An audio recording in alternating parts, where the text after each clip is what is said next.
Ninakaw nila hindi lang ang puso ko, kundi pati na rin ang huling pamana ng aking ama. Habang pinaplansa ko ang damit niya para sa aming kasal, siya na may nagpapakasaya sa kama namin kasama ang babaeng tinawag niyang partner. Nakakasawa ang pagiging perpekto niya, sabi ni Paulo, na parang basahan lang ang halaga ko. Akala nila, tapos na ako.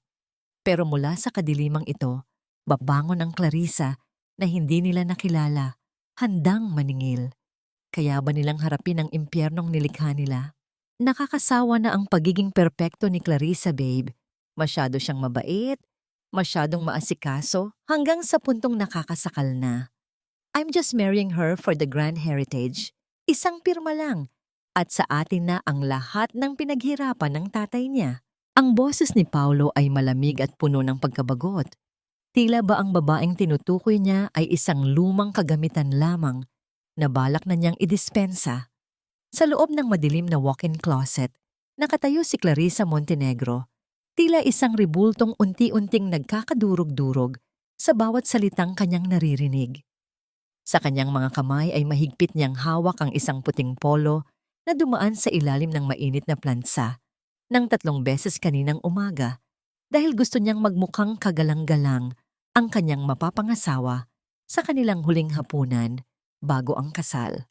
Ang bango ng paboritong pabango ni Paulo na nakakapit sa tela ay tila naging lason na unti-unting sumasakal sa kanyang hininga. Narinig niya ang malakas at mapang-asar na tawa ni Isabela Rivera, ang babaeng itinuturing niyang matalik na kaibigan at kasosyo sa negosyo. Naramdaman ni Clarissa ang panginginig ng kanyang sariling mga tuhod, kaya dahan-dahan siyang sumandal sa dingding ng aparador upang hindi siya tuluyang mabuwal. Ang bawat kataga ni Paulo ay tila mga matatalim na karayom na isa-isang itinutusok sa kanyang puso. Ngunit wala siyang magawa kundi ang manatiling tahimik. Kinagat niya ang kanyang sariling daliri, ibinaon ang mga ngipin sa balat, hanggang sa malasahan niya ang bahagyang pait ng dugo. Sapat na upang pigilan ang isang malakas na hagulgol na gustong kumawala sa kanyang lalamunan. You're so bad, Paulo. Pero paano si Doña Carmen? Alam mo namang paborito niya si Clarissa dahil sa utang na loob sa pamilya Montenegro. Ang malambing na boses ni Isabela ay may halong panunubok. Tila ba tinitiyak nito ang katapatan ng lalaking kasama niya sa silid. Narinig ni Clarissa ang pagkiskis ng sapatos ni Paulo sa sahig habang lumalapit ito kay Isabela. My mom? Don't worry, babe. Mas excited pa si Doña Carmen na makuha ang mga ari-arian ni Clarissa kaysa sa akin. She's just playing the role of a loving mother-in-law. Pag nakuha na natin ang pirma ni Clarissa sa transfer of shares bukas, itatapon na namin siya sa kalsada na parang basura. Sa pagkakataong yun, naramdaman ni Clarissa ang isang kakaibang pakiramdam na higit pa sa sakit. Ito ay ang lamig ng katotohanan na gumapang mula sa kanyang mga talampakan hanggang sa kanyang buong pagkatao. Ang kanyang mga pangarap tungkol sa isang masayang pamilya, ang mga gabing ipinagpuyatan niya, ang mga papeles ng hotel upang matulungan si Paulo, at ang lahat ng sakripisyong ibinigay niya para sa pamilya nito ay naglaho na parang usok. Ang kanyang mga mata, na dati ay puno ng pag-asa at pagmamahal, ay tila naging 2 tuyong balon ng pait. Dahan-dahan niyang binitawan ang polo na kanyang hawak at ito ay dahan-dahang bumagsak sa sahig. Tila isang puting bandila ng pagsuko sa kanyang dating buhay. Pinanood niya ang anino ng 2 tao sa labas ng pintuan ng aparador na naglalapit at nagtatagpo sa gitna ng silid, sa mismong kama na dapat ay magiging saksi ng kanilang unang gabi bilang mag-asawa. Ang marahas na pagpintig ng kanyang puso ay tila isang babala na hindi na siya ang dating Clarissa na madaling maloko ng mga matatamis na salita. Sa kailaliman ng kanyang gumuho na mundo, isang tanong ang paulit-ulit na umalingaw-ngaw sa kanyang isipan, tila isang sumpa na hindi niya matakasan. Kung ang lahat ng nakikita at nararamdaman niya ay isang malaking kasinungalingan, mayroon pa bang puwang ang katotohanan at hustisya sa mundong pinili niyang tirhan? O sadyang ang pag-ibig ay isang patibong na dinisenyo upang sirain ang mga taong may pinakamalinis na puso? Nakalabas si Clarissa sa madilim na silid nang hindi napapansin. Bit-bit ang bigat na tila isang dambuhalang bato na nakadagan sa kanyang dibdib. Ang bawat hakbang niya palayo sa silid na yon ay tila paglalakad sa ibabaw ng mga basag na bubog, mahapdi, at bawat kislot ay nag-iiwan ng sugat sa kanyang kaluluwa. Nang sumunod na umaga, ang sikat ng araw na pumasok sa bintana ay hindi nagdala ng pag-asa, kundi isang malupit na paalala ng balatkayong kailangan niyang isuot.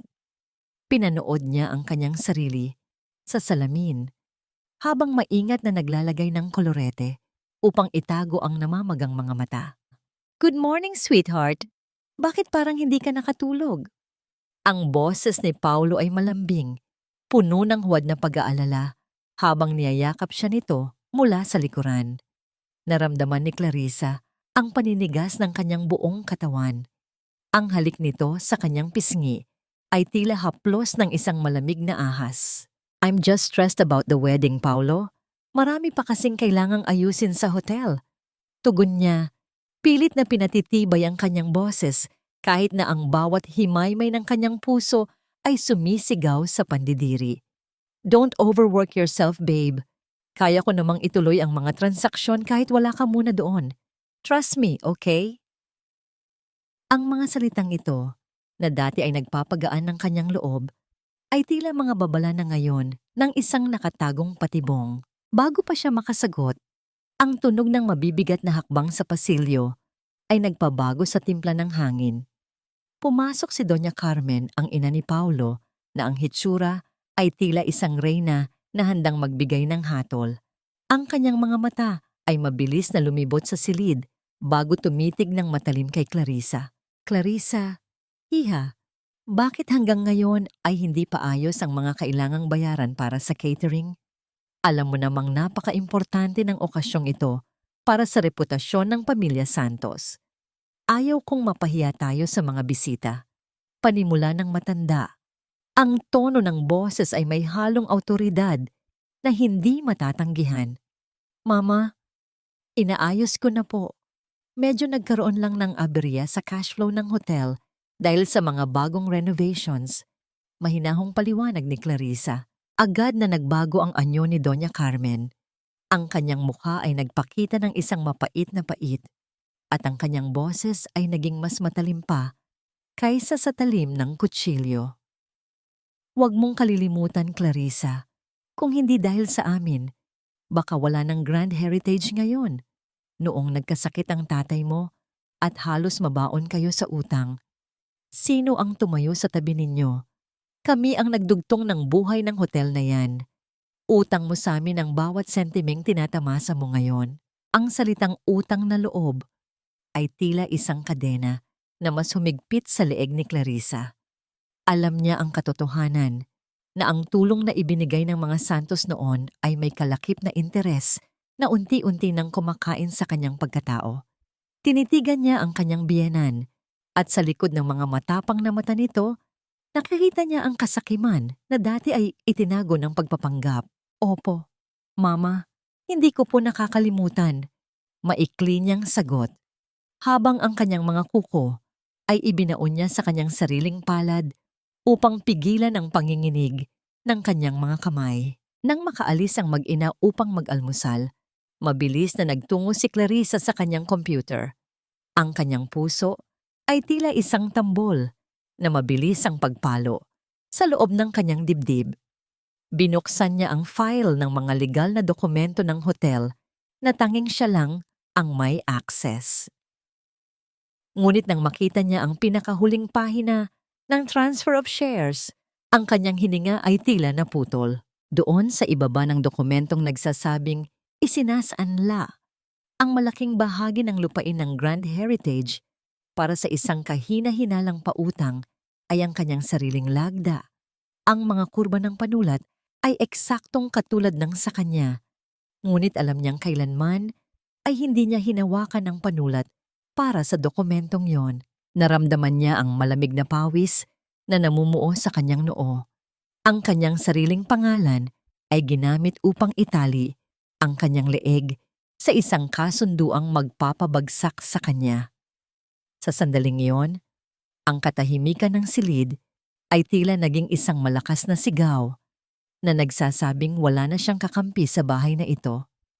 Ang bawat sulok ng kanyang paligid ay tila nagiging masikip. Tila ang mga pader ay dahan-dahang lumalapit upang siya ay ipitin. Paano niya lalabanan ang isang kaaway na ang armas ay ang kanyang sariling pagkatao at ang mga pirma na ninakaw mula sa kanyang mga kamay? Sa gitna ng labirintong ito, ng panlilinlang, mayroon pa nga bang paraan upang mabawi ang dangal na unti-unti nang nilalamon ng dilim o sadyang huli na ang lahat para sa isang babaeng nabulag ng maling pasasalamat? Ang bawat yabag ng sapatos ni Isabela sa makintab na marmol na sahig ng lobby ng Grand Heritage ay tila isang deklarasyon ng pananakop. Suot ang isang pulang damit na tila humahamon sa lahat ng tumitingin. Pumasok siya na may kasamang ngiting puno ng kumpiyansa. Ang kanyang pabango na may matamis at masangsang na amoy ng banilya ay agad na kumalat sa hangin. Ang mismong amoy na naging saksi sa kataksilang narinig ni Clarissa sa loob ng madilim na aparador. "Hi babe!" And "Oh Clarissa, nandyan ka pala!" Ang boses ni Isabela ay tila isang malambing na kanta, ngunit may nakatagong lason sa bawat nota. Lumapit siya kay Paulo at walang pasabing hinawakan ng braso nito, isang kilos na tila nagsasabing siya ang may-ari sa lalaking iyon. "You look so tired, Clarissa. Siguro ay dapat ka munang magpahinga sa pagmamanage ng hotel. Look at your skin. It looks so dull. Baka ma-stress ka lang lalo sa wedding preparations niyo." Nanatiling nakatayo si Clarissa. Ang kanyang mga kamay ay mahigpit na nakakuyom sa ilalim ng kanyang desk. Nararamdaman niya ang init ng dugo na umaakyat sa kanyang mukha, hindi dahil sa hiya, kundi dahil sa matinding pagtitimpi. Ang bawat salita ni Isabela ay tila isang sampal na paulit-ulit na dumadapo sa kanyang pisngi, ngunit kailangan niyang manatiling kalmado. Nang makarating sila sa loob ng opisina ni Paulo, hindi na nakapagpigil si Clarissa. "Paulo, kailangan nating pag-usapan ang mga gastos na nakita ko sa liquidation report. Bakit may malalaking halaga na napunta sa isang consultancy firm na pagmamay-ari ni Isabela? Hindi ba't labas na yon sa budget ng hotel?" Imbes na sumagot ng maayos, ang mukha ni Paulo ay nagdilim. Ang kanyang mga mata na dati ay puno ng pekeng lambing ay naging matatalim na tila mga balisong. "Clarissa, ano ba itong ginagawa mo? Nagiging paranoid ka na naman. Do you even hear yourself? Pinagdududahan mo ang taong gustong tumulong sa atin upang mapalago ang Grand Heritage. Hindi ito tungkol sa pagdududa, Paulo. Ito ay tungkol sa katotohanan ng mga dokumento." Ang boses ni Clarissa ay bahagyang nanginig. Isang senyales ng pagkapagod ng kanyang emosyon. "Ang totoo ay wala kang tiwala sa akin. Ganyan ka rin ba sa tatay mo bago siya mamatay? Kaya ba siya lalong nagkasakit dahil sa pagiging mapanghinala mo?" Ang mga salitang ito mula kay Paulo ay tila isang malakas na suntok sa sikmura ni Clarissa. Ang paggamit nito sa alaala ng kanyang ama upang siya ay patahimikin ay ang pinakamababang uri ng pag-atake. "Masyado kang emosyonal, Clarissa. You're becoming unstable. Baka kailangan mo nang magpatingin sa psychiatrist dahil hindi na normal ang takbo ng isip mo. You're just causing trouble for everyone." Ang bawat kataga ni Paulo ay tila isang malupit na pagkitil sa kanyang tiwala sa sarili. Naramdaman ni Clarissa ang panlalabo ng kanyang paningin dahil sa namumuong mga luha. Ngunit mabilis niya itong pinahid. Ang pakiramdam ng pagiging mag-isa sa gitna ng maraming tao ay tila isang malamig na kumot na bumalot sa kanya. Para siyang isang estranghero sa sarili niyang kaharian, pinapanood ang kanyang buhay na unti-unting ninanakaw ng dalawang taong nasa harap niya. Tumayo si Paulo at lumapit sa kanyang malaking vault. Ang tunog ng pagpihit ng kombinasyon ng kandado ay tila isang hatol na nagtapos sa kanilang diskusyon. Dahil sa ipinapakita mong ugali, hindi ko nahahayaang pakialaman mo pa ang mga sensitibong dokumento ng hotel. Bukas na bukas din, ililipat ko na ang lahat ng mga orihinal na titulo at kontrata sa aking pribadong safe. Ayaw kong masira ang mga plano natin dahil lang sa iyong mga imahinasyon. Nanigas si Clarissa sa kanyang kinatatayuan. Kung magagawa ni Paulo na itago ang mga dokumentong yon sa isang lugar na hindi niya maabot, mawawala ang tanging ebidensya na hawak niya upang mabawi ang lahat. Ang bawat segundo ay tila naging isang mabilis na agos ng tubig na hindi niya mapigilan. Napatingin siya sa vault at pagkatapos ay sa mapanuyang ngiti ni Isabela na tila nagdiriwang na sa kanilang tagumpay. Sa kailaliman ng kanyang gabi, habang ang kadiliman ay tila naging mas talamak, isang tanong ang hindi nagpatulog kay Clarissa. Kung bukas ay tuluyan nang mawawala ang kanyang alas, mayroon pa nga bang puwang para sa isang himala? O sadyang itinakda na ang kanyang pagbagsak sa mismong mga kamay na pinili niyang pagkatiwalaan ng kanyang buong buhay? Ang ulan sa labas ng Grand Heritage ay tila walang balak huminto. Ang bawat patak nito sa malapad na salamin ng bintana ay bumubuo ng mahahabang linya ng kalungkutan na tila mga luha ng langit. Nakatayo si Clarissa sa rooftop. Ang kanyang buhok ay bahagyang nadidilig ng ambon, habang ang kanyang mga mata ay nakapako sa malayo, sa mga ilaw ng siyudad na tila maliliit na bituin na hindi niya kayang abutin. Ang bawat paghinga niya ay mabigat, puno ng pait at ng isang uri ng pagod na hindi kayang pawiin ng anumang pahinga. Hindi niya namalayan ang paglapit ng isang anino sa kanyang likuran, isang presensya na nagdala ng bigla ang init sa gitna ng malamig na gabing iyon. Si Rafael ay naroon, hindi nagsasalita, hindi humihingi ng atensyon. Inilabas niya ang isang malapad na payong na yari sa matibay na tela at dahan-dahang itinaas ito sa ibabaw ng ulo ni Clarissa. Ang bawat galaw niya ay may ingat, tila natatakot na mabasag ang katahimikan na bumabalot sa dalaga. Ang pamana ng iyong ama ay hindi kailanman mananakaw ng mga taong walang dangal. Ang boses ni Rafael ay malalim at kalmado. Isang boses na tila nagbibigay ng kanlungan sa isang taong laging nakalantad sa bagyo. Lumingon si Clarissa. Ang kanyang mga mata ay namumugto sa luha na kanina pa niya pinipigilan. Sa harap ni Rafael, hindi na niya kailangang magsuot ng maskara. Rafael, pakiramdam ko ay wala na akong laban. Ninanakaw na nila ang lahat. Ang hotel, ang alaala ni Papa, pati na ang sarili kong dignidad.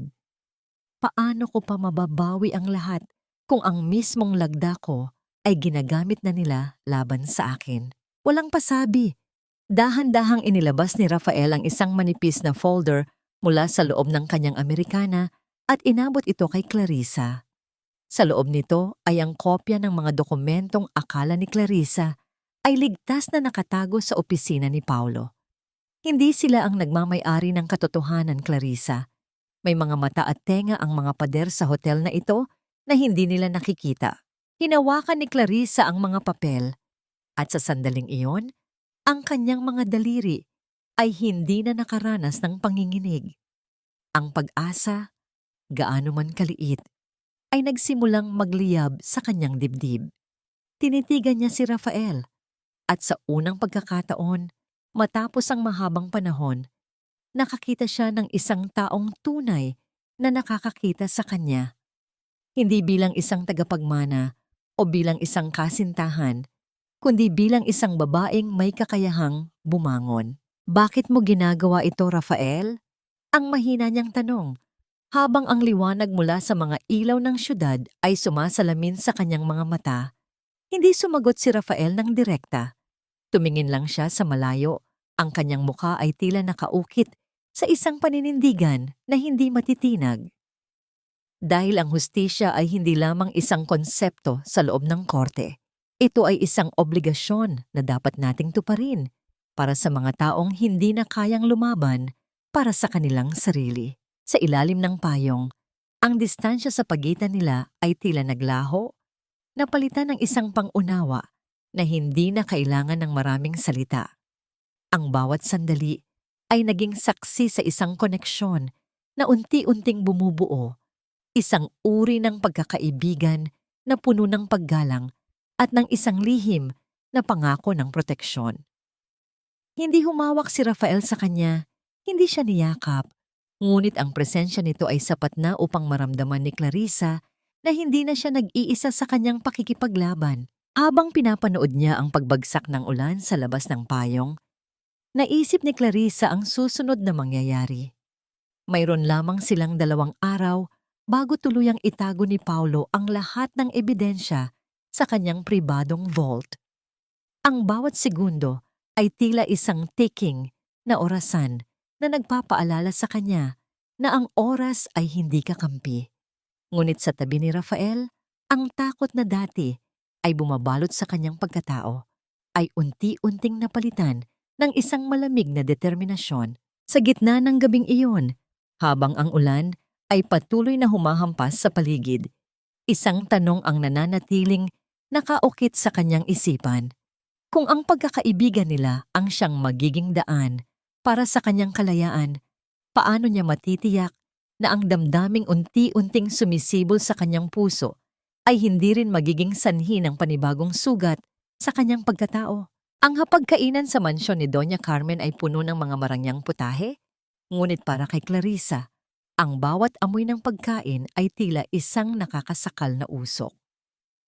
Ang liwanag mula sa kristal na chandelier ay sumasalamin sa mga pilak na kubyertos na dahan-dahang tumatama sa mga porselanang pinggan na lumilikha ng isang tunog na tila nagpapaalala sa kanya ng bawat sentimeng ginamit ng pamilya Santos mula sa kaban ng kanyang ama.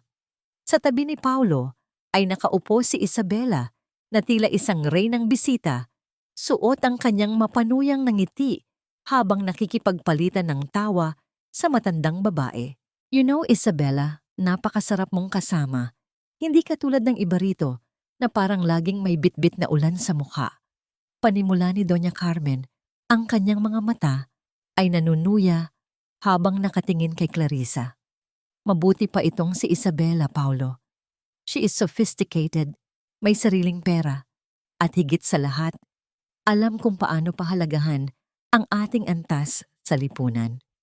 Hindi katulad ng ilang pamilya na kailangan pang limusan bago makabangon sa hirap. Naramdaman ni Clarissa ang panunuyo ng kanyang lalamunan. Ang bawat pagsubo niya ay tila isang tinik na bumabara sa kanyang dibdib.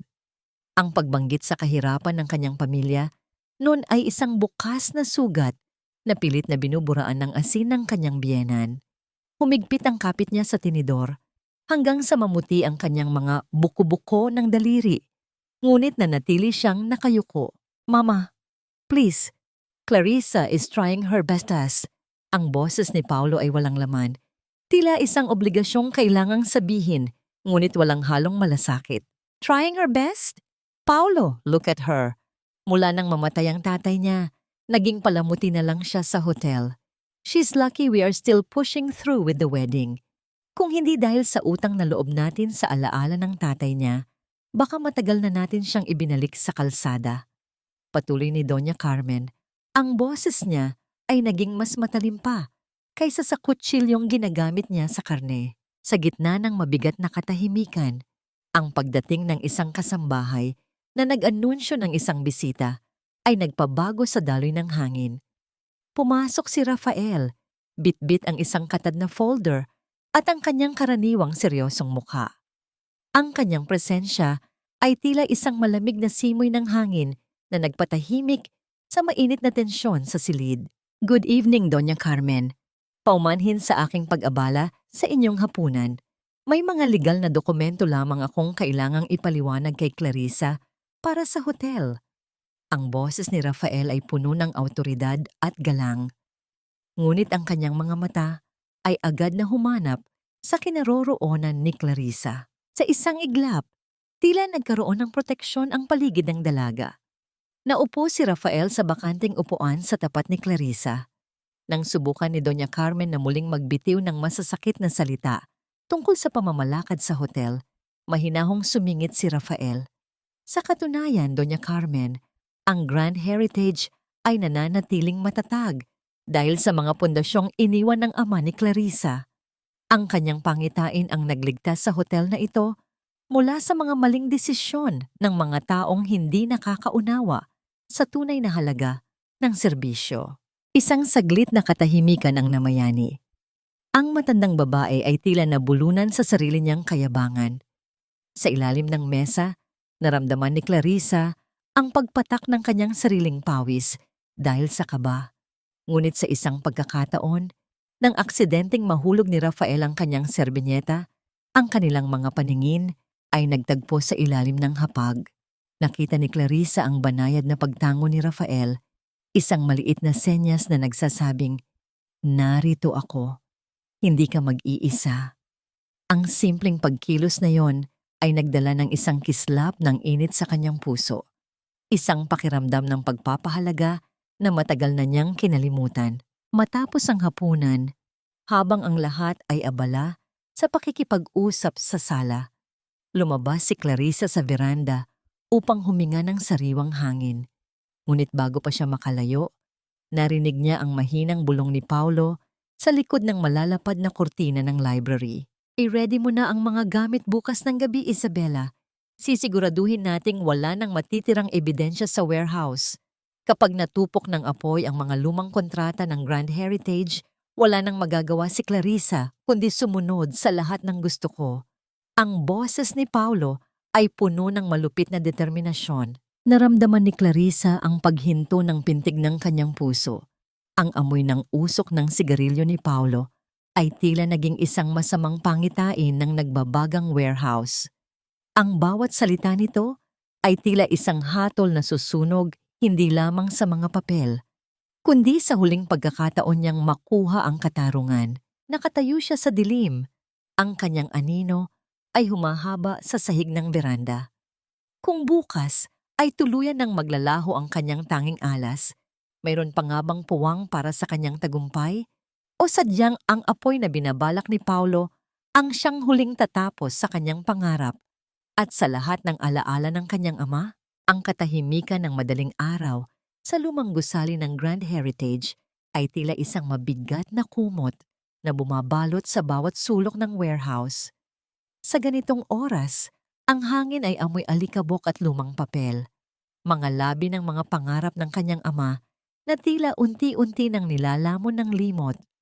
Maingat ang bawat hakbang ni Clarissa, halos hindi sumasayad ang kanyang mga paa sa malamig na sahig upang hindi lumikha ng anumang ingay na gigising sa mga natutulog na gwardiya. Sa tabi niya, si Rafael ay tila isang matatag na anino.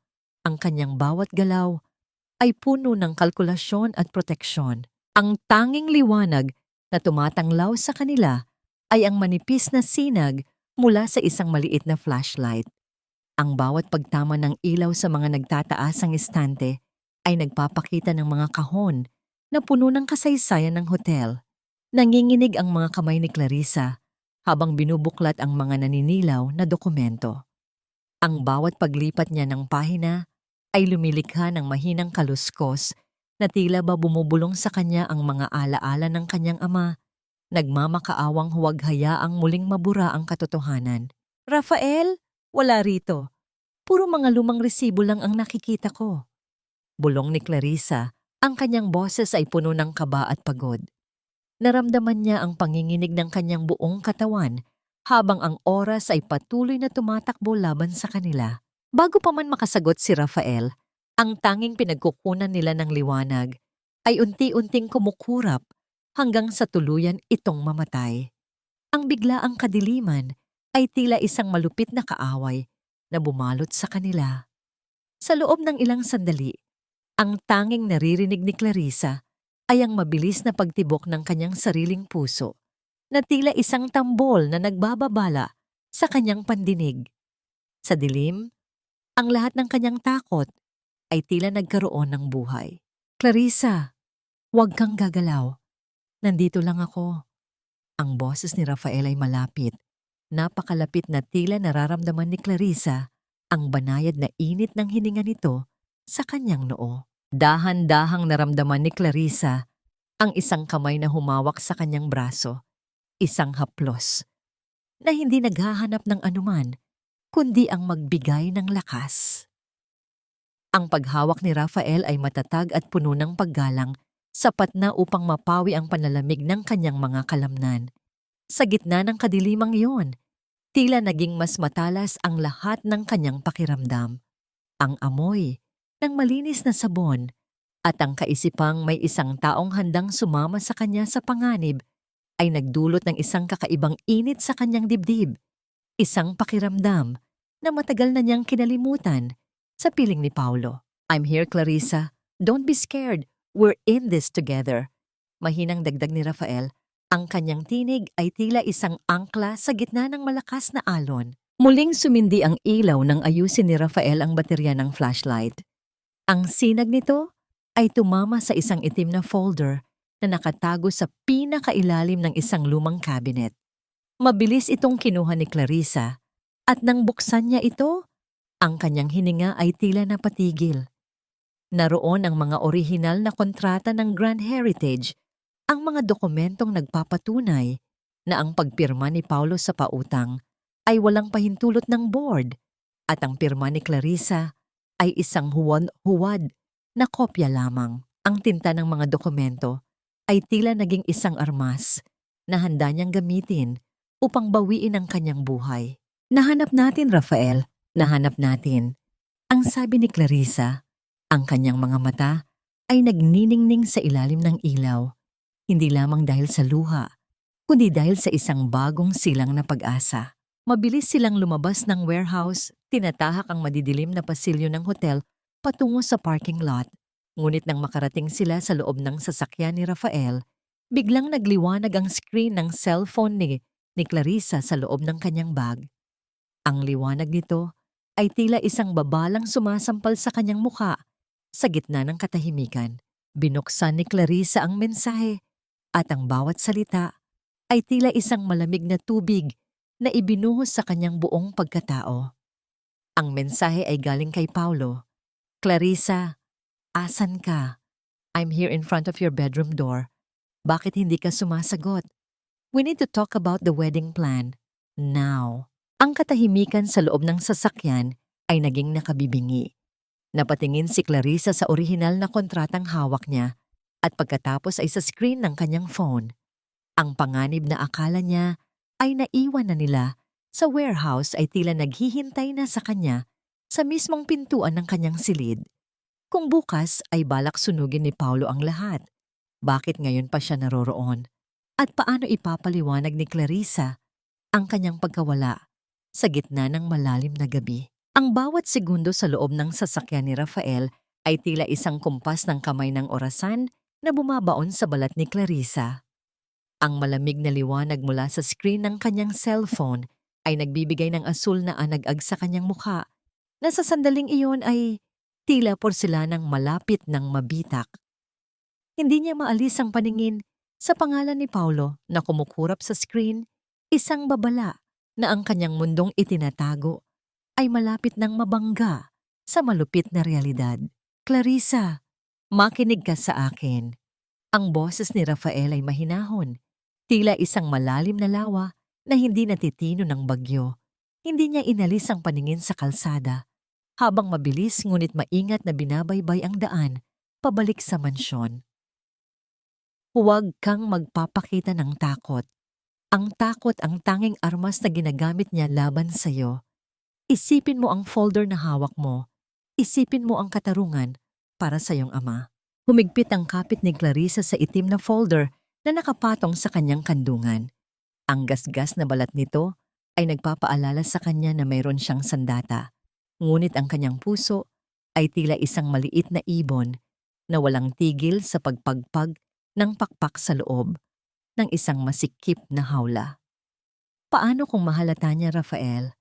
Paano kung makita niyang basa ang laylayan ng damit ko dahil sa ulan? Dahan-dahang itinigil ni Rafael ang sasakyan sa isang madilim na bahagi, malapit sa likurang pintuan ng mansyon, ang pintuang madalas gamitin ng mga kasambahay at bihirang mapansin ni Paulo. Bago lumabas si Clarissa, hinawakan ni Rafael ang kanyang kamay. Isang mabilis at matatag na pisil na naghatid ng init sa kanyang nalamigang mga daliri. Huminga ka ng malalim. I'll stay here until I know you're safe inside. Kung ang paglakad ni Clarissa patungo sa kusina ay tila pagpiga sa bawat natitira niyang lakas. Upang magkaroon ng dahilan ng kanyang paglabas ng silid, dahan-dahan siyang kumuha ng isang basong kristal at pinuno ito ng malamig na tubig mula sa dispenser. Hinayaan niya ang bawat patak ng tubig na lumikha ng maliliit na ripples sa baso. Tila ba sinusubukan niyang pakalmahin ang sarili niyang diwa. Nang marating niya ang itaas na palapag, naroon si Paulo, nakasandal sa hamban ng kanyang pintuan. Ang anino nito ay mahaba sa pasilyo, tila isang madilim na figura na handang lumamon sa anumang liwanag. Ang kanyang mga mata ay naniningkit habang pinapanood ang bawat galaw ni Clarissa. Saan ka galing? Kanina pa ako kumakatok, Clarissa. I even sent you several messages. Ang boses ni Paulo ay mababa. May halong pagdududa na tila isang lason na dahan-dahang kumakalat. Itinaas ni Clarissa ang baso ng tubig. Ang kanyang mukha ay nanatiling blangko sa kabila ng panlalamig ng kanyang mga tuhod. Uminom lang ako ng tubig, Paulo. I couldn't sleep. Iniwan ko ang phone ko sa loob dahil ayaw kong maistorbo ang pahinga ko. Is there something so urgent na kailangan mong pumunta rito sa gitna ng gabi? Lumapit si Paulo. Ang amoy ng alak at mamahaling tabako ay humahalo sa hangin. Dahilan upang makaramdam si Clarissa ng bahagyang pagduwal. Hinawakan ni Paulo ang isang hibla ng buhok ni Clarissa. Pinaglalaruan ito sa kanyang mga daliri. You look pale. At bakit tila malamig ang balat mo? Are you sure you're just drinking water? I'm just tired, Paulo. Ang wedding preparations, ang mga problema sa hotel, it's taking a toll on me. Tugon ni Clarissa. Pilit na iniiba ang direksyon ng usapan habang ang folder na itinatago niya sa ilalim ng kanyang robe ay tila bumibigat sa bawat segundo. Ngumisi si Paulo, isang ngisi na hindi umaabot sa kanyang mga mata. Don't worry, sweetheart. Pagkatapos ng kasal, wala ka nang kailangang alalahanin pa. I will take care of everything. Pati ang mga lumang gamit sa warehouse, ipapaayos ko na bukas. Masyado nang madami ang kalat doon, baka maging mitya pa ng sunog. Ang huling salitang binitawan ni Paulo ay tila isang mitya na nagliyab sa isipan ni Clarissa. Ang kumpirmasyon ng balak nitong pagsunog sa ebidensya ay nagdulot ng isang matalim na kirot sa kanyang dibdib. Sa kabila ng takot, isang malamig na determinasyon ang bumangon sa kanyang pagkatao. Sige, Paulo, I need to rest now. Maikli niyang sabi, sabay pasok sa kanyang silid at dahan-dahang isinara ang pinto. Nang masiguro niyang nakaalis na ang lalaki, napasandal si Clarissa sa likuran ng pinto. Ang kanyang hininga ay gumuho sa isang tahimik na hikbi. Niyakap niya ang folder sa kanyang dibdib, ang tanging katibayan ng katotohanan sa gitna ng mundong puno ng pagkukunwari. Sa labas, ang ulan ay tila tumigil na. Ngunit sa loob ng kanyang puso, ang tunay na bagyo ay nagsisimula pa lamang. Naisip niya si Rafael na naghihintay sa dilim, ang tanging taong nakakita sa kanyang sugatang kaluluwa nang walang panghuhusga. Sa gitna ng gabi, habang ang buong mansyon ay tila bumabalik sa isang mapanlinlang na kapayapaan, isang tanong ang nananatiling nakatusok sa kanyang isipan. Hanggang kailan niya kayang isuot ang maskara ng isang masunuring asawa bago siya tuluyang malamon ng puot at paghihiganti. Ang liwanag ng umaga na pumasok sa malaking bintana ng silid ni Clarissa ay tila isang malupit na saksi sa kanyang puyat na katawan at sugatang diwa. Ang bawat bahagi ng kanyang mga kalamnan ay nakararanas ng isang uri ng pait, alaala ng kanyang pagkakayukod sa madilim na warehouse kagabi. Maingat niyang hinaplos ang itim na folder na ngayon ay ligtas na nakatago sa ilalim ng sapin ng kanyang kutsyon.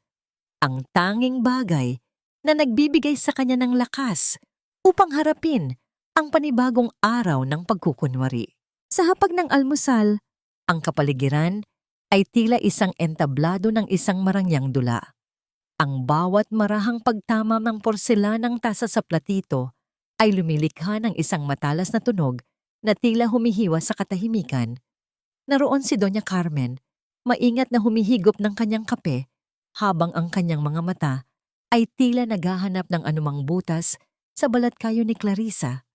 Sa tabi nito, si Isabela ay nakaupo na tila ba siya na ang reyna ng tahanan. Suot ang isang sutlang damit na kulay rosas na tila kumukutitap sa ilalim ng liwanag. Clarissa, iha, mukhang hindi maganda ang gising mo. Masyado ka bang napagod sa pag-iwas sa amin kagabi? Ang boses ni Doña Carmen ay puno ng mapanuyang lambing. Isang uri ng pagpaparating ng mensahe na hindi siya nakakaligtas sa paningin nito. Medyo masama lang po ang pakiramdam ko, Mama. Baka dahil na rin sa pabago-bagong panahon? Mahinahong sagot ni Clarissa, habang pinipilit niyang huwag manginig ang kanyang mga kamay sa paghawak ng tinidor. Biglang kinuha ni Isabela ang isang maliit na sobre mula sa kanyang mamahaling bag at inilapag ito sa mesa nang may kasamang malapad na ngiti. Ang bawat galaw niya ay puno ng pagmamayabang, tila isang mananayaw na alam na siya ang bida. Don't worry, Clarissa. Para gumaan ang loob mo, narito na ang huling resibo ng bayad para sa bagong interior ng Grand Heritage. Ako na ang nag-asikaso nito para hindi ka na ma-stress. Naramdaman ni Clarissa ang panlalamig ng kanyang mga daliri. Alam niya ang ibig sabihin nito. Ang perang ginamit ni Isabela ay bahagi ng pondo ng hotel na dahan-dahang ninanakaw ni Paulo. Bago pa siya makasagot, muling nagsalita si Doña Carmen. Ang kanyang boses ay tila isang hatol na walang puwang para sa pagtutol. Napakabait mo talagang bata, Isabela. Kita mo na, Clarissa. Kung hindi dahil sa malasakit ni Isabela, baka tuluyan nang nabulok ang hotel niyo.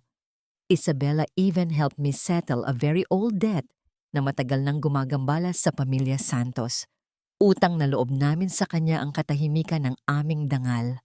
Sa sandaling iyon, ang mga salita ni Doña Carmen ay tila naging isang malaking katanungan sa isipan ni Clarissa. Isang matandang utang? Anong uri ng utang ang kayang bayaran ni Isabela Rivera upang mabili ang katapatan ng isang Doña Carmen? Habang nagpapatuloy ang pag-uusap ng dalawa, napansin ni Clarissa ang isang bahagyang pagkislap sa loob ng bag ni Isabela na naiwan ng bahagyang bukas. Dahil sa isang pagkakataon na tumayo si Doña Carmen upang sagutin ang isang tawag, at si Paulo naman ay abala sa kanyang cellphone sa kabilang bahagi ng silid, lumapit si Clarissa sa kinaroroonan ni Isabela. Ang bawat tibok ng kanyang puso ay tila isang mabilis na kumpas na nagpapapaalala sa kanya ng panganib. Sa loob ng bag ni Isabela, nakita niya ang isang dulo ng dokumentong may tatak na hindi niya inaasahan. Rivera Holdings and Bank of the Orient. Ang Rivera Holdings ay ang kumpanyang nagpahiram ng malaking pautang na may malupit na interes sa Grand Heritage. Ang pangalang akala ni Clarissa ay isang simpleng investor lamang ay ang mismong kamay na sumasakal sa leeg ng hotel ng kanyang ama. Hindi lamang mistress si Isabela. Siya ang arkitekto ng pagbagsak ng kaban ng Grand Heritage.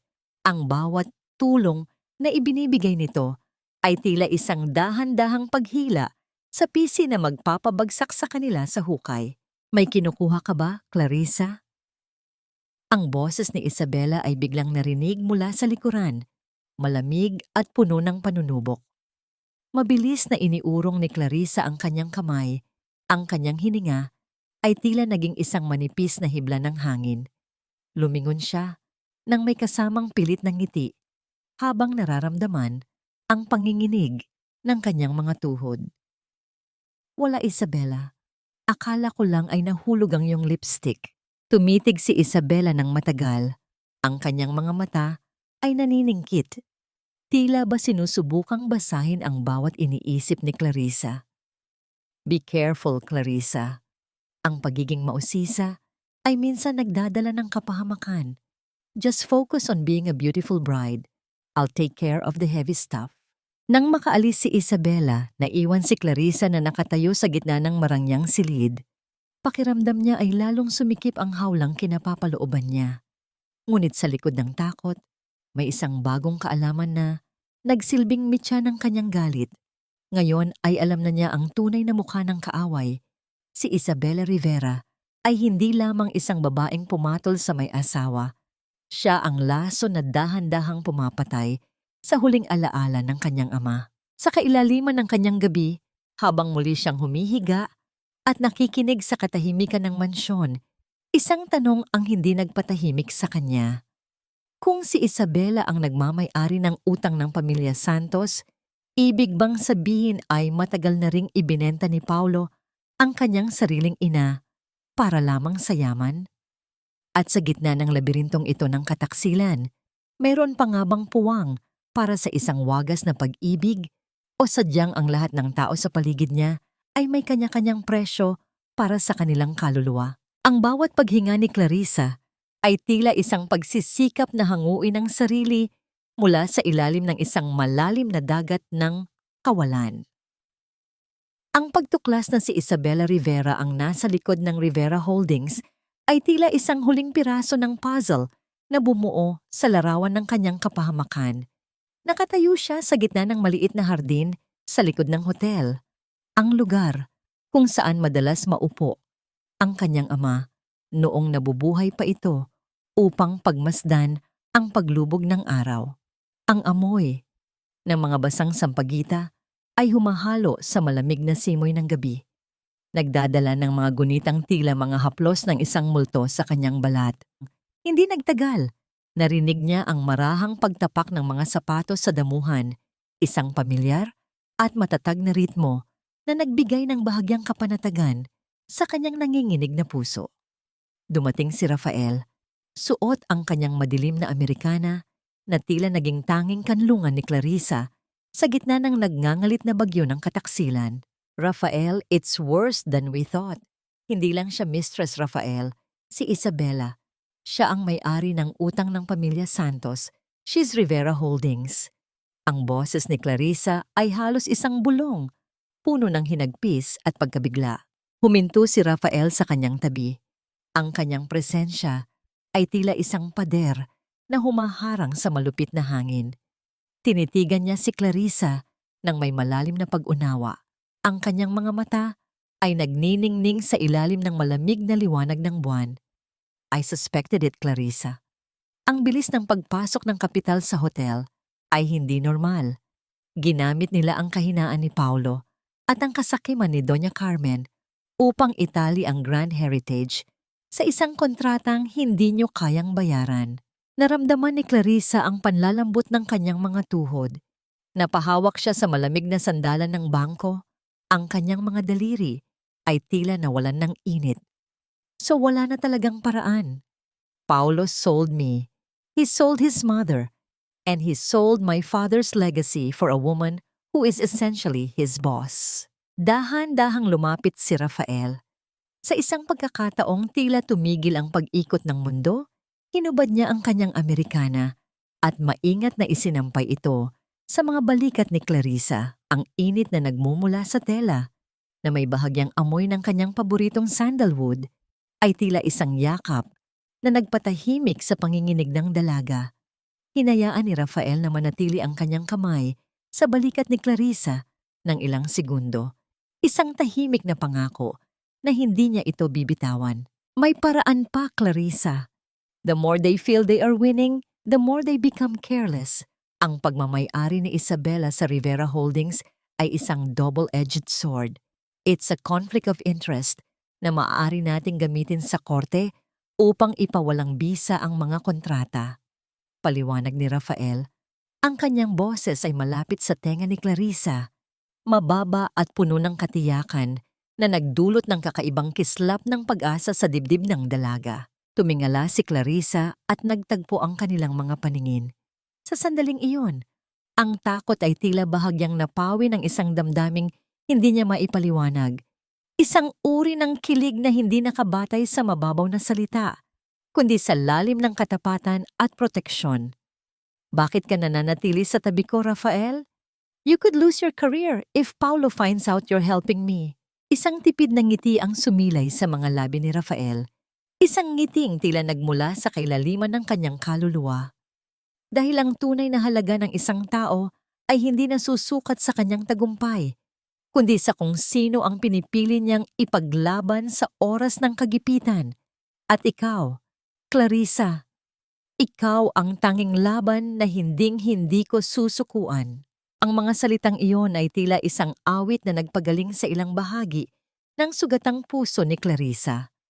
Ngunit ang sandali ng kapayapaan ay agad na nabasag nang marinig niya ang pagtawag ni Paulo mula sa malayo. Ang boses nito ay tila isang laso na muling dinala ng hangin, mapilit at puno ng pag-aari. Mabilis na lumayo si Clarissa, ibinalik ang Amerikana kay Rafael nang may halong panghihinayang. Pumasok siya sa loob ng mansyon at natagpuan si Paulo na nakatayo sa gitna ng sala. May hawak na isang malaking puting kahon na may nakataling gintong laso. Ang mukha ni Paulo ay puno ng isang uri ng katuwaan na nagpataas ng balahibo ni Clarissa. "Clarissa, sweetheart, look what arrived today." Masayang sabi ni Paulo habang dahan-dahang binubuksan ang kahon.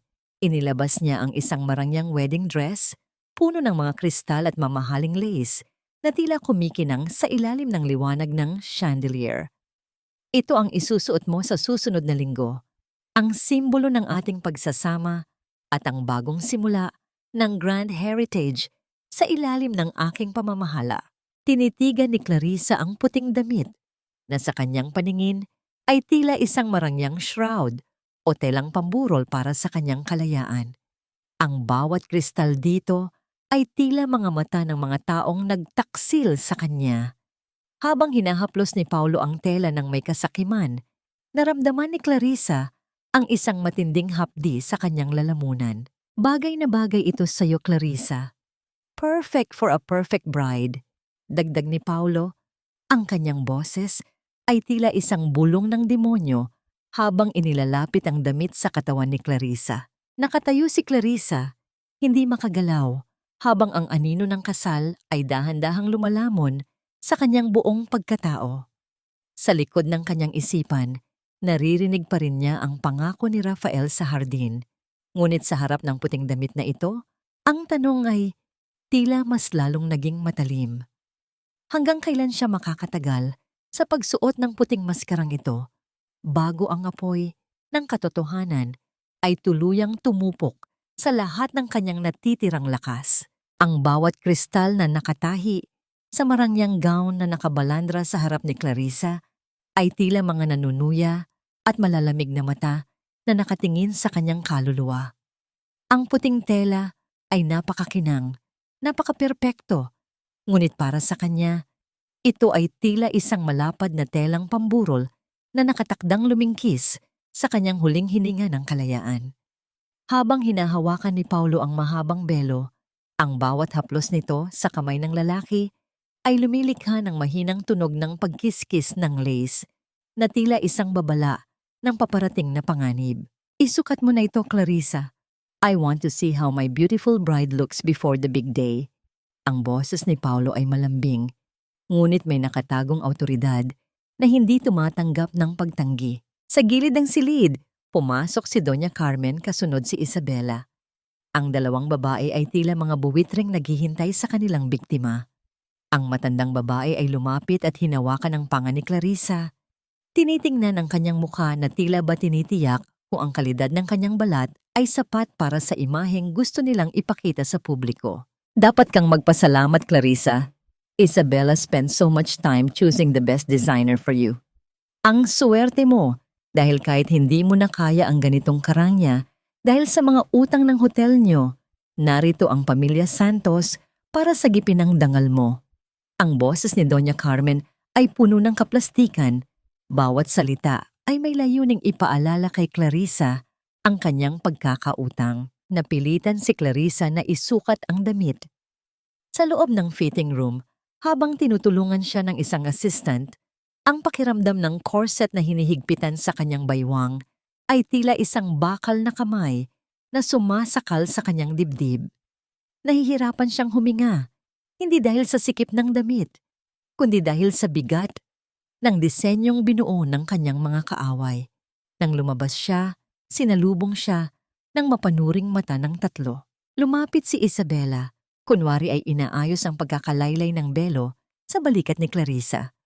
Ang kanyang mga daliri ay malamig at ang dulo ng kanyang mahahabang kuko ay bahagyang bumaons sa balat ng dalaga. Isang lihim na pananakit na siya lang ang nakakaalam. "You look so fragile, Clarissa. Parang isang maling galaw mo lang, guguho ang lahat. Sana lang ay kayanin mo ang bigat ng korona na ibinibigay sa iyo ni Paulo." Tiningnan ni Clarissa ang kanyang sarili sa malaking salamin. Ang babaeng nakikita niya ay nakasuot ng pinakamahal na hiyas, ngunit ang kanyang mga mata ay tila 2 tuyong balon na puno ng pait.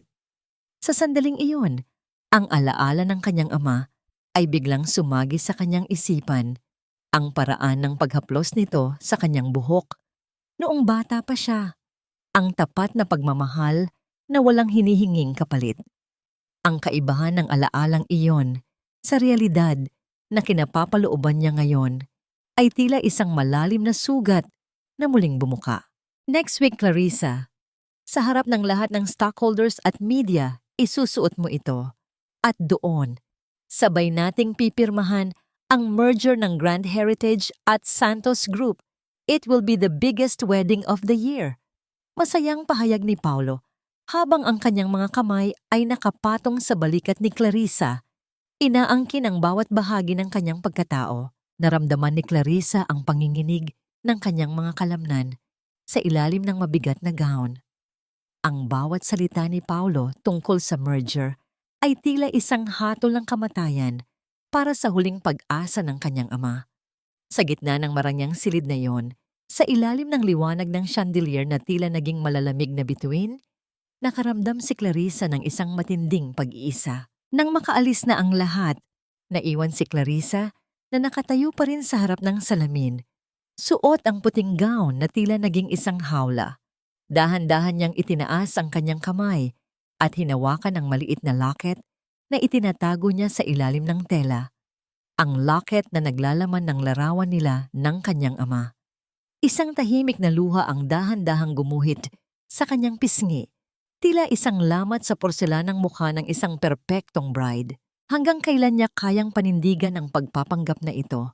Kung bukas ay muling magtatagpo ang kanilang mga landas ni Rafael, magagawa pa kaya niyang tumingin sa mga mata nito nang walang halong hiya? Ang puting damit na ito ay simbolo ng isang bagong simula para kay Paulo, ngunit para kay Clarissa, ito ay isang paalala na sa bawat paghigpit ng sintas ng kanyang gown, mas lalong lumalayo ang posibilidad ng kanyang tunay na kaligtasan.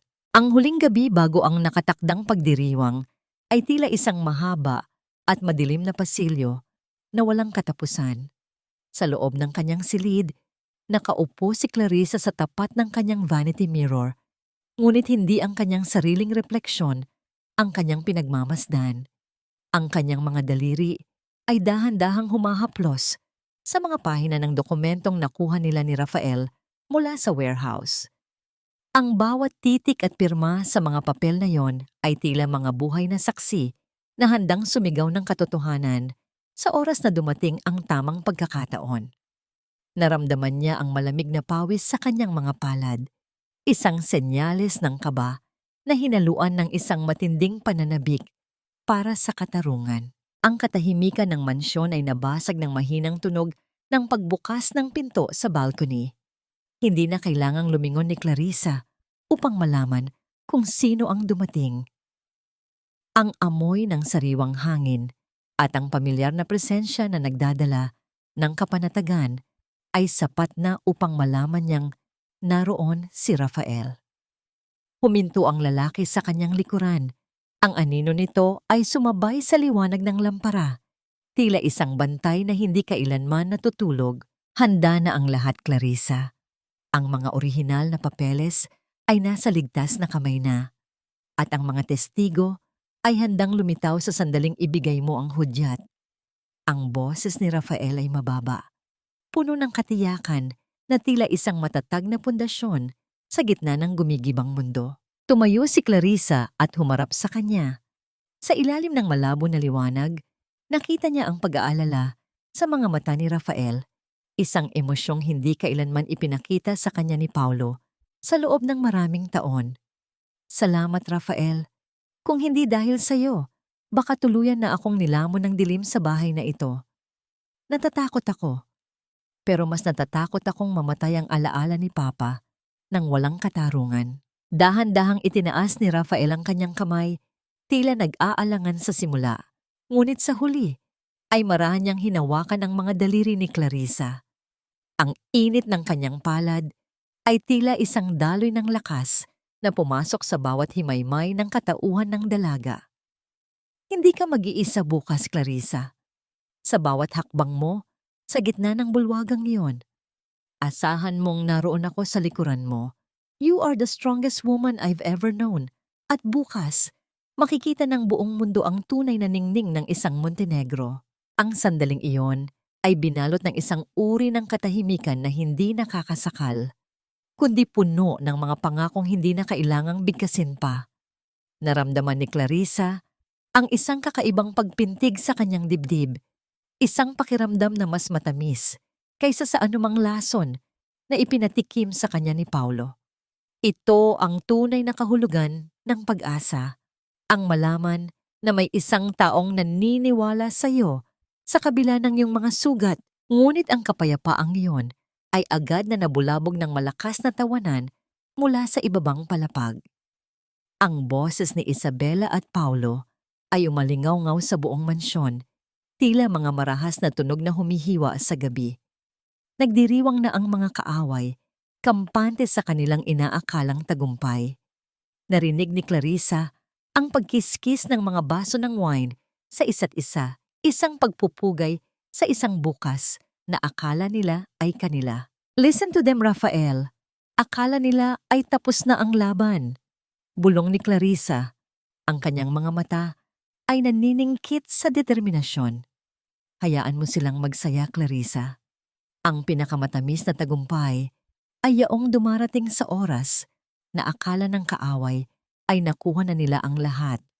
Tugon ni Rafael bago siya dahan-dahang lumabas muli sa balcony na tila isang anino na naglaho sa kadiliman. Naiwan si Clarissa na nakatayo sa gitna ng silid. Ang kanyang puso ay tila isang tambol na naghahanda para sa isang digmaan. Tiningnan niyang muli ang wedding gown na nakasabit sa sulok, ang puting tela na tila naging isang baluti para sa kanyang gagawing pagsalakay. Bukas, ang bawat kristal na nakatahi roon ay magsisilbing mga talim na tatapos sa panlilinlang ni na Paulo at Isabela, habang ang gabi ay dahan-dahang lumalalim at ang mga tawanan sa ibaba ay unti-unting humuhupa. Isang tanong ang nanatiling nakaukit sa isipan ni Clarissa. Kapag natapos na ang lahat at ang katarungan ay nakamit na, mayroon pa nga bang puwang para sa isang bagong simula kasama ang lalaking nagligtas sa kanyang kaluluwa? O sadyang ang katarungan ay may kalakip na presyong kailangan niyang bayaran sa pamamagitan ng pag-iisa? Ang bawat paghigpit ng sintas ng corset sa likuran ni Clarissa ay tila isang dahan-dahang pag-agaw sa kanyang huling hininga.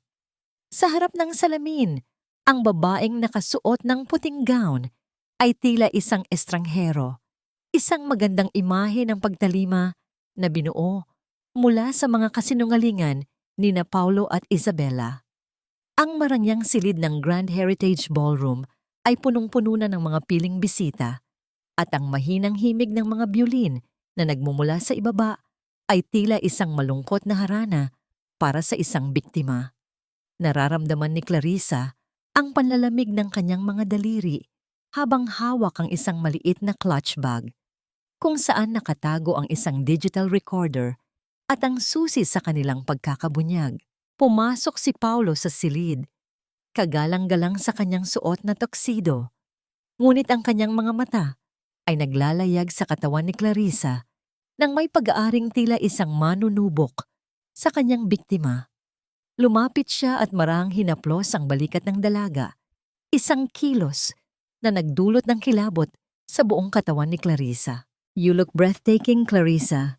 Ngayong gabi, hindi lang tayo magiging mag-asawa sa paningin ng lahat, kundi opisyal na nating pagsasamahin ang ating mga pangarap. Isang pirma mo lang sa harap ng mga investors at tapos na ang lahat ng paghihirap mo sa hotel na ito. Ang boses ni Paulo ay tila isang matamis na lason, puno ng kumpiyansa dahil akala niya ay nasa ilalim na ng kanyang kontrol ang lahat. Sana nga, Paulo. Sana ay makuha na natin ang nararapat para sa Grand Heritage.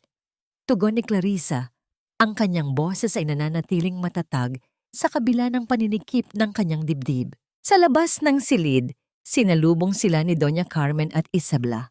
Ang matandang babae ay nakasuot ng mga alahas na tila kumikinang sa bawat galaw, habang si Isabela ay nakatayo sa tabi nito.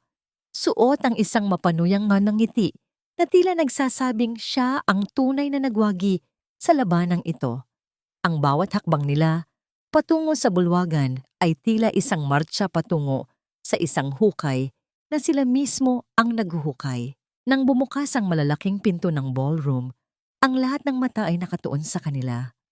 Ang liwanag mula sa mga flash ng kamera ay tila mga kidlat na bumubulag sa paningin ni Clarissa. Sa gitna ng karamihan, nakita niya si Rafael. Nakatayo ito sa isang madilim na sulok. Ang kanyang mga mata ay nakapako kay Clarissa nang may lalim at katapatan na nagbigay sa kanya ng lakas na kailangan niya. Ang marang pagtango ni Rafael ay sapat na upang malaman ni Clarissa na handa na ang lahat ng ebidensya sa background. Umakyat si Paulo sa entablado, hawak ang mikropono habang ang tunog ng pagkiskis ng mga baso ng wine ay dahan-dahang humuhupa sa buong silid. Ladies and gentlemen, tonight is not just a celebration of love, but a celebration of a new era for Grand Heritage. Bilang regalo ko sa aking mapapangasawa, ia-anunsyo namin ang merger na magliligtas at magpapalago sa legasiya ng mga Montenegro. Inilahad ni Paulo ang kanyang kamay upang paakyatin si Clarissa. Ang bawat hakbang ng dalaga sa hagdan ng entablado ay tila pag-akyat sa isang bitayan. Inabot sa kanya ang panulat at ang dokumento ng merger, ang mismong papel na maglilipat ng lahat ng pag-aari ng kanyang ama sa kamay ng mga Santos.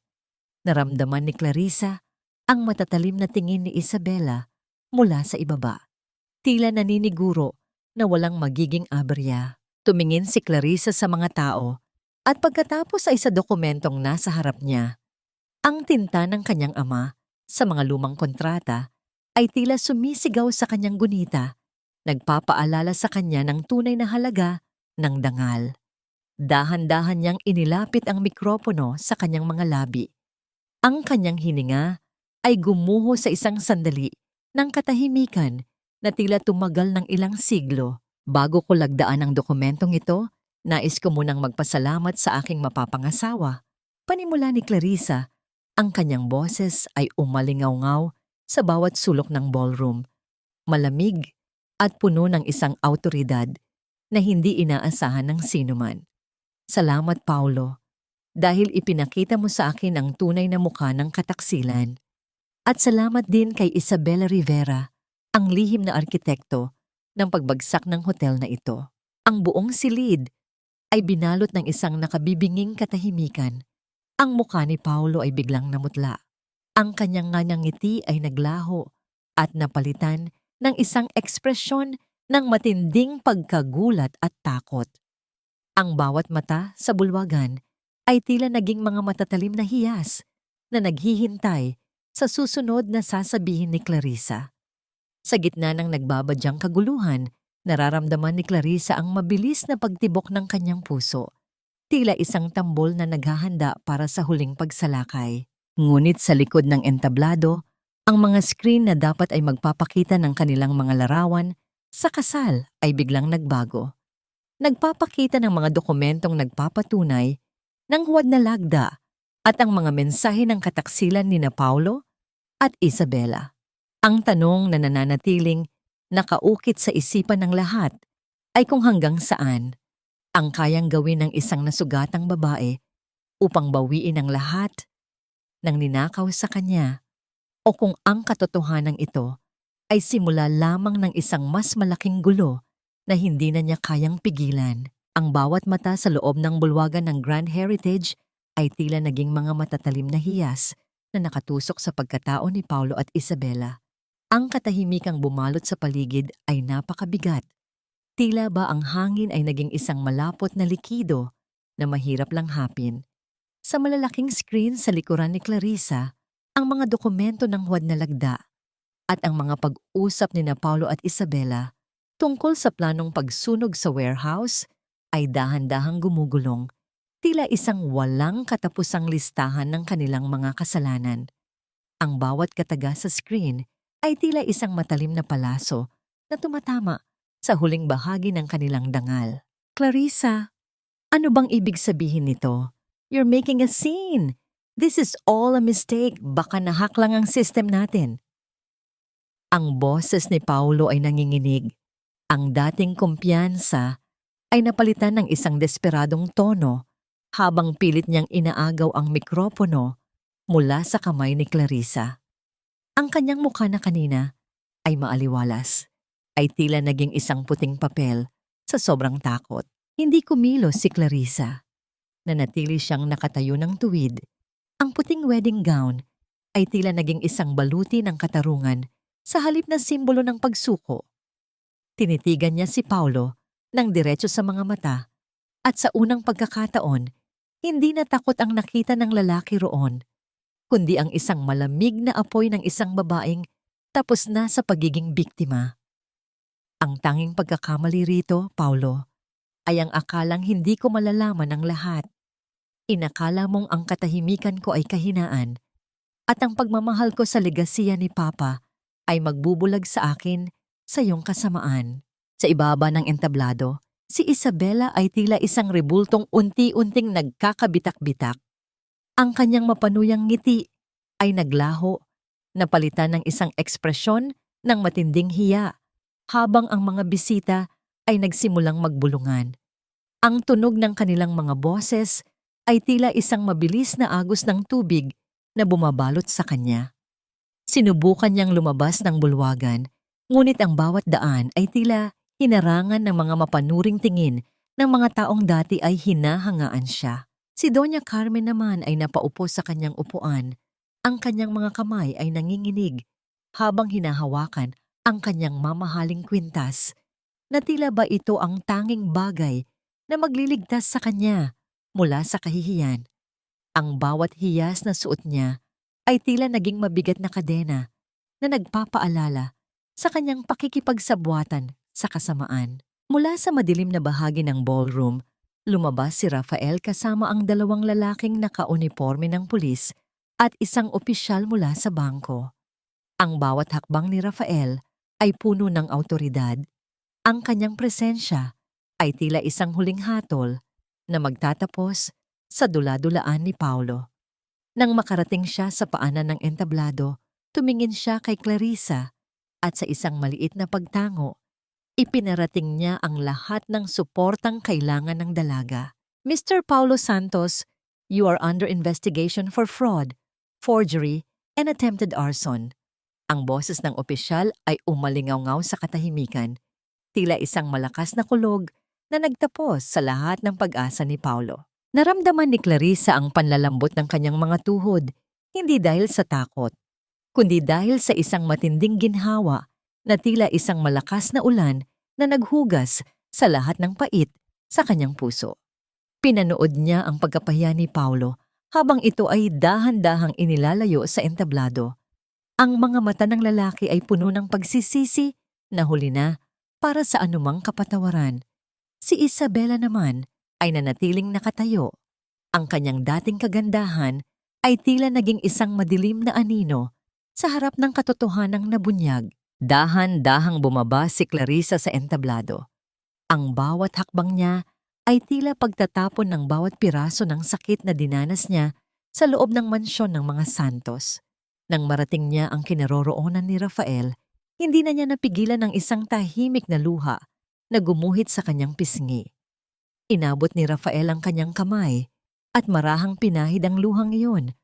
Ang haplos ng kanyang mga daliri ay tila isang pangako ng isang bagong umaga. Tapos na, Clarissa, ang Grand Heritage ay sayo na muli.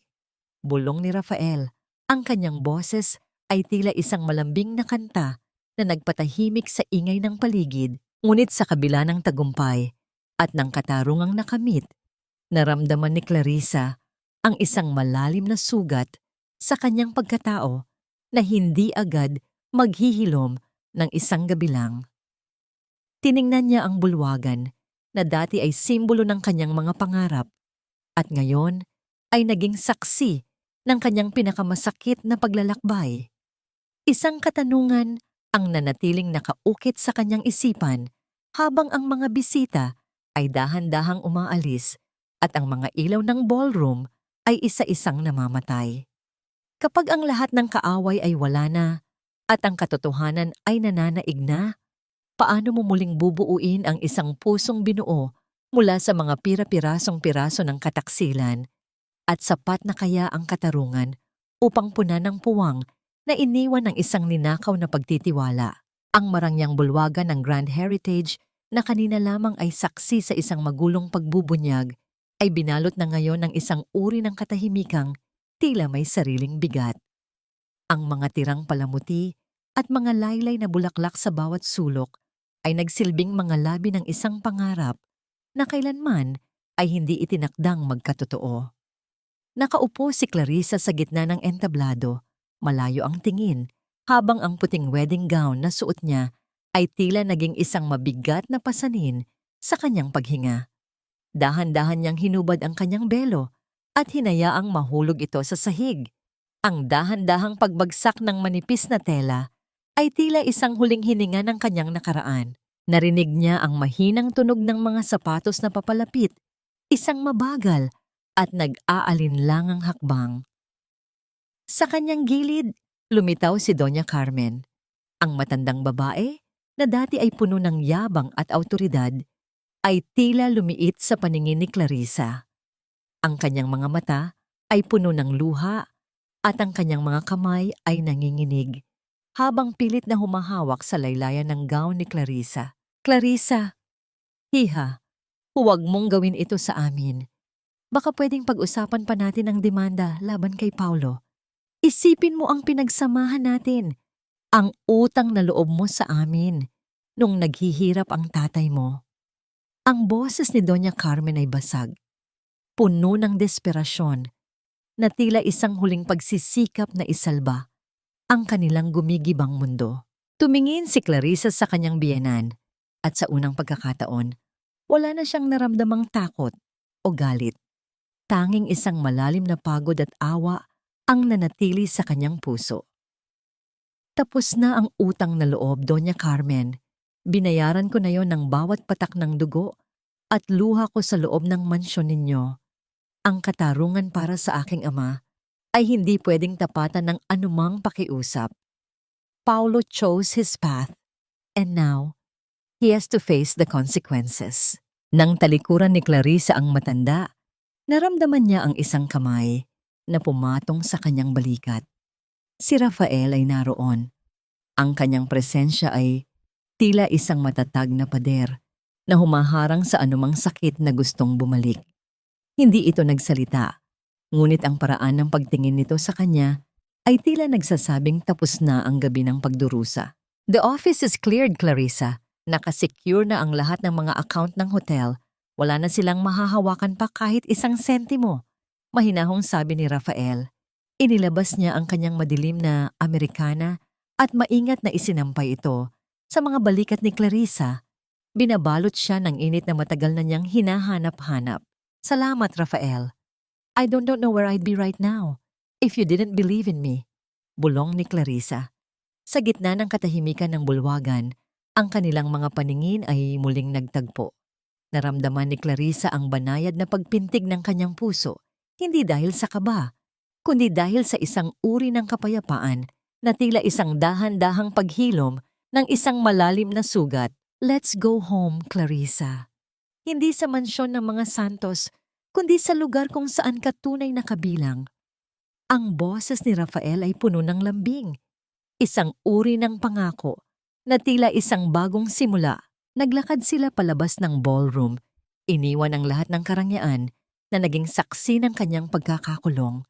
Habang binabaybay nila ang pasilyo, naramdaman ni Clarissa ang presensya ni Rafael sa kanyang tabi. Ang bawat hakbang nila ay tila isang himig ng kalayaan. Ngunit sa kabila ng lahat ng tagumpay, may isang bahagi ng kanyang puso na nananatiling nagtatanong. Nang marating nila ang parking lot, ang hangin sa labas ay malamig at sariwa, malayo sa nakakasakal na amoy ng pabango ni na Paulo at Isabela. Huminto si Rafael sa tapat ng kanyang sasakyan at tiningnan si Clarissa nang may lalim na tila sinusubukang basahin ang bawat bahagi ng kanyang kaluluwa. Isang maranghaplos sa kanyang pisngi ang ginawa ni Rafael. Ang init ng kanyang palad ay tila isang gamot sa lahat ng pait na dinanas ni Clarissa. "You're free now, Clarissa. You can finally breathe," bulong ni Rafael. Tumingin si Clarissa sa madilim na langit, kung saan ang mga bituin ay dahan-dahang nagpapakita sa likod ng mga ulap. Ang katarungan ay nakamit na at ang Grand Heritage ay muling nasa kanyang mga kamay. Ngunit habang pinagmamasdan niya ang seryosong mukha ng lalaking nasa harap niya, isang tanong ang hindi nagpatahimik sa kanyang isipan. Pagkatapos ng lahat ng panlilinlang na naranasan niya, handa na ba siyang muling magtiwala sa isang pag-ibig na tila masyadong perpekto upang maging totoo? O sadyang ang sugat ng nakaraan ay sapat na upang hadlangan ang anumang bagong pag-asa na gustong sumibol sa kanyang puso? Ang sikat ng hapon na tumatagos sa malalaking bintana ng opisina ni Clarissa ay tila isang ginintuang yakap na nanggagaling sa kabilang buhay. Ang bawat alikabok na sumasayaw sa sinag ng araw ay tila mga piping saksi sa muling pagkabuhay ng Grand Heritage. Sa ibabaw ng mesa, wala na ang mga malalasong dokumento ni Paulo. Sa halip, naroon ang isang luma at kupas na larawan ng kanyang ama, na tila ba nakangiti at nagpapahayag ng katuwaan sa tagumpay ng kanyang kaisa-isang anak. Hinaplos ni Clarissa ang gilid ng kwadro at sa unang pagkakataon, ang kanyang mga daliri ay hindi na nanginig sa takot, kundi sa isang uri ng kapanatagan na matagal na niyang ipinagkait sa kanyang sarili. Ang katahimikan ng opisina ay dahan-dahang nabasag ng marahang pagbukas ng pinto. Ang boses ni Rafael ay tila isang malambing na kumpas na nagdala ng init sa silid. Pumasok siya bitbit ang 2 tasa ng mainit na tsa. Ang bango ng mansanilya ay agad na kumalat sa hangin, nagbibigay ng pakiramdam ng isang tahanang hindi kailanman naging mapang-abuso. "You've been working too hard again, Clarissa. Ang Grand Heritage ay hindi na mawawala sa iyo. It's time to let yourself breathe," mahinahong sabi ni Rafael habang inilalapag ang tasa sa mesa. Ang kanyang mga mata ay nananatiling nakatitig kay Clarissa nang may lalim na tila ba binabasa ang bawat himaymay ng paggaling ng kanyang kaluluwa. "Minsan natatakot pa rin ako, Rafael. Natatakot ako na baka paggising ko, nasa loob pa rin ako ng aparador na yon, nakikinig sa mga kasinungalingan nila." Ang boses ni Clarissa ay bahagyang nanginig, isang pag-amin ng sugat na kahit unti-unti nang naghihilom ay mayroon pa ring peklat. Pero kapag nakikita kita, naaalala ko na ang katotohanan ay mas malakas kaysa sa anumang panlilinlang. Dahan-dahang lumapit si Rafael sa kanya. Hindi ito nag-atubiling hawakan ang kanyang kamay na nakapatong sa mesa. Ang bawat daliri nito ay tila naghahatid ng isang lihim na pangako ng katapatan. "Ang kabanatang yon ng buhay mo ay tapos na, Clarissa. Si Paulo at Isabela ay nahaharap na sa katarungan at si Doña Carmen ay wala ng kapangyarihang saktan ka pa. Ang tanging dapat mong isipin ngayon ay kung paano mo isusulat ang susunod na pahina." Ang sandaling iyon ay binalot ng isang uri ng kilig na hindi nagmumula sa mga mabulaklak na salita. kundi sa malalim na seguridad na nararamdaman ni Clarissa. Ang pagtingin ni Rafael sa kanya ay tila isang salamin na nagpapakita ng isang babaeng matatag, matalino, at karapat-dapat mahalin ng walang kondisyon. Marahang itinaas ni Rafael ang kamay ni Clarissa at idinampi ang kanyang mga labi sa likuran nito.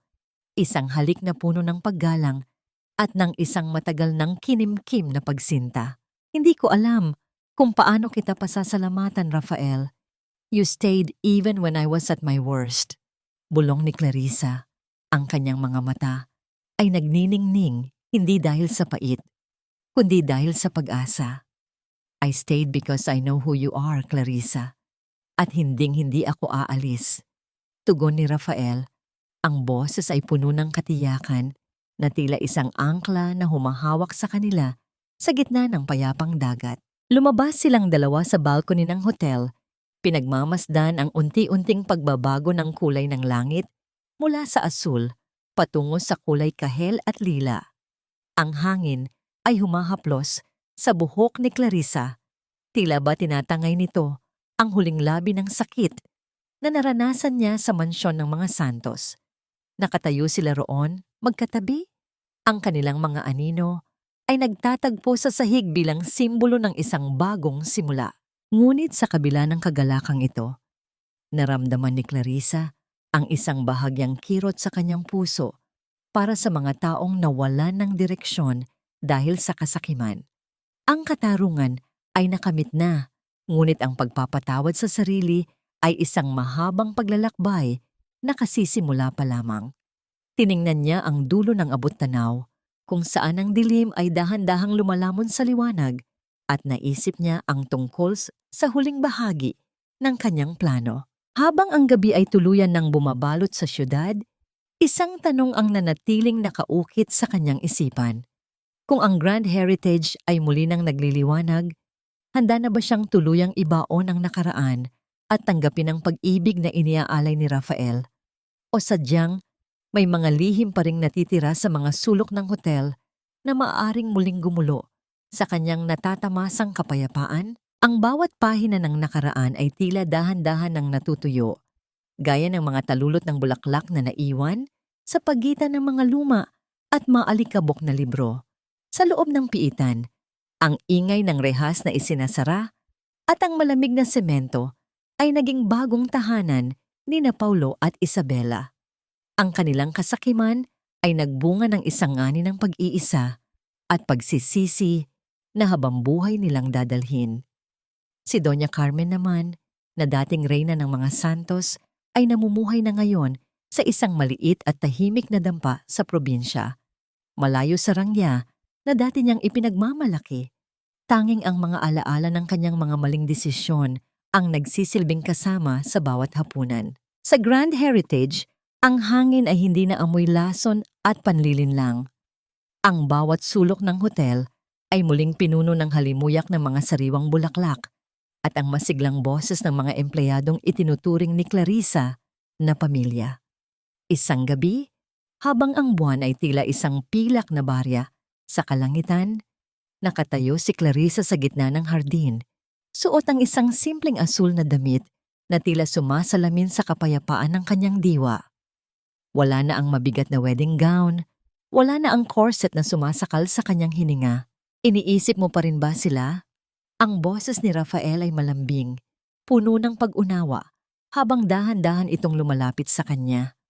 Ang bawat hakbang nito sa damuhan ay lumilikha ng mahinang tunog ng pagyapak na tila isang ritmong nagpapakalma sa paligid. Lumingon si Clarissa, isang tunay at wagas na ngiti ang sumilay sa kanyang mga labi.